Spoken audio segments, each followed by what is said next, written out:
বৌমা, এত বেলা হয়ে গেল এখনো ঘুমোচ্ছ? শাশুড়ির কথায় ধড়পড় করে বিছানা ছেড়ে ওঠার চেষ্টা করলাম। উঠে বসতেই শরীর দুর্বলতায় চারিদিকটা অন্ধকার হয়ে উঠল। খাটের পায়া চেপে ধরে বসে রইলাম।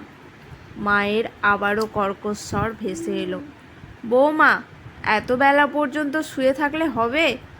দেওয়াল ধরে ধরে বের হয়ে মাকে বললাম, মা, আমার শরীরটা একটু খারাপ লাগছে, তাই শুয়েছিলাম। রান্না বান্না করবে না? অসুস্থ হয়ে শুয়ে থাকলে তো চলবে না, সংসার সামলাতে হবে। ছেলেটা ফিরে এসে না খেয়ে থাকবে নাকি? মা, আমি রান্নাঘরে যাচ্ছি। ঠিকই তো, আমার সংসার আমাকেই সামলাতে হবে। রান্নাঘরে গিয়ে দেওয়াল ধরে কিছুক্ষণ চোখ বন্ধ করে দাঁড়িয়ে রইলাম। মায়ের স্বর ভেসে এলো, বৌমা, চা তুলে দাও তো, মাথাটা ধরেছে। চায়ের পাতিলটা চুলায় তুলে দিয়ে গা গুলিয়ে মাথাটা চক্কর দিয়ে উঠল। তবুও নিজেকে সামলিয়ে আগুনের সামনে দাঁড়িয়ে রান্না করলাম। বিকেলে ভীষণ অসুস্থ হয়ে পড়লাম, গা পুড়ে যাচ্ছে জ্বরে। স্বামী ফিরে এসে বলল, এই অসময়ে শুয়ে আছো কেন? কাপা স্বরে বললাম, জ্বর এসেছে বোধহয়।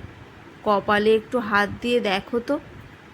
স্বামী শার্ট খুলতে খুলতে বলল, কপালে হাত দিয়ে দেখার কি আছে? জ্বর হলে তো বোঝাই যায়। মন ভার করে আর কিছু বললাম না। রাত হতে হতে আরও অসুস্থ হয়ে পড়লাম। সন্ধ্যায় ট্যাবলেট খেয়েও কোনো কাজ হলো না। শাশুড়ি মা ঘরে এলে স্বামী বলল, ওর তো খুব জ্বর। শাশুড়ি মা বলল, ওর বাড়িতে ফোন করে বল মেয়ে অসুস্থ, ওর মাকে আসতে। স্বামী ফোন বের করতেই বললাম, না থাক, আমার কাউকে সেবা করতে হবে না, তোমরা ব্যস্ত হইও না। শাশুড়ি মা চলে গেলেন। স্বামী বেলকনিতে গিয়ে সিগারেট ধরিয়ে ফোন চালাচ্ছে।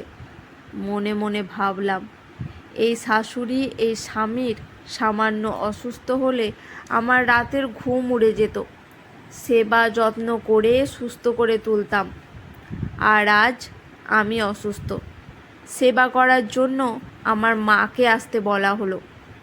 সুস্থ হয়ে স্বামীকে ডিভোর্স পেপার পাঠালাম, সাথে একটা চিরকুট।